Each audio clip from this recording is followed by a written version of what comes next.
Hello all ரீசெண்டாக previous இயரில் question கேட்டிருக்கேன். இந்த சம்மை எப்படி சால்வ் பண்ணுறதுன்னு பார்ப்போமா? கொஸ்டின் பாருங்கள். ABC completed a work costing ₹1800. A worked for 6 days, B for 4 days, C for 9 days. If their daily wages are in the ratio 5:6:4, the amount received by ஏ. கொஸ்டினுங்க கேட்டிருக்காங்க.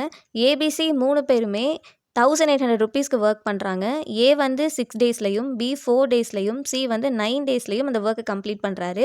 And complete பண்ணுறதுல அவங்களுக்கு ₹1800 வந்து கிடச்சிச்சா? அதை எப்படி share பண்ணிக்கிறாங்க? 5:6:4 இந்த ரேஷியோவில் ஷேர் பண்ணிக்கிறாங்க. அப்போது ஏக்கு என்ன அமௌண்ட் ரிசீவ் ஆயிருக்குன்னு தான் நமக்கு கேட்டிருக்காங்க. இது எப்படி ஈஸியாக சால்வ் பண்ணலான்னா, ஃபர்ஸ்ட்டு இவங்க 3 பேரும் எவ்வளோ டேஸ்லங்க ஒர்க் கம்ப்ளீட் பண்ணியிருக்காங்க பாருங்கள். இது ஏன்னு எடுத்துக்கலாம், பி, சி. ஏ வந்து 6 டேஸா, பி வந்து 4 டேஸில் கம்ப்ளீட் பண்ணியிருக்காரா? தென் சி பாருங்கள் 9 டேஸில் கம்ப்ளீட் பண்ணியிருக்காரு. தென் இவங்களுடைய வேஜஸுடைய ரேஷியோ எவ்வளோங்க கொடுத்துருக்காங்க?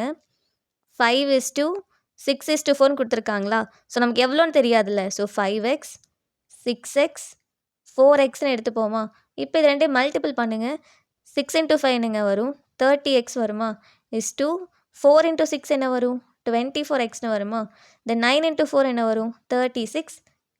இப்போது இந்த 3 நம்பரையும் ஆட் பண்ணுங்கள். 30, 24, 36 ஆட் பண்ணால் நமக்கு எவ்வளோங்க வருது? 4 + 6 10 வரும். பேலன்ஸ் 1, 3, இங்கே ஒரு 1 இருக்குது. 4 + 2 6, 6 + 3 என்னங்க வரும்? 9 வருமா? ஸோ இந்த 90x தான் எதுக்கு ஈக்குவலாக இருக்குங்க? இந்த 1800க்கு ஈக்குவலாக இருக்கும்.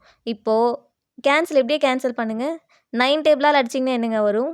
9 × 2 18 வருமா? பேலன்ஸ் இந்த 0 இருக்குமா? ஸோ எக்ஸோட வேல்யூ என்னது?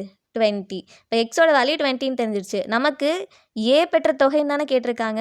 பாருங்கள், ஏவுடைய நமக்கு கிடைச்ச ரேஷியோ எவ்வளோங்க கிடச்சிருக்கு? 30xன்னு தானே கிடச்சிருக்கு. இப்போ இந்த எக்ஸ் இங்கே சப்ஸ்டியூட் பண்ணுவோமா? எக்ஸோட வேல்யூ என்னது? 20 தானே. மல்டிபிள் பண்ணுங்கள். 3 × 2 6ன்னு வருமா? பேலன்ஸ் 2 0 இருக்கா? ஸோ 600. Option C.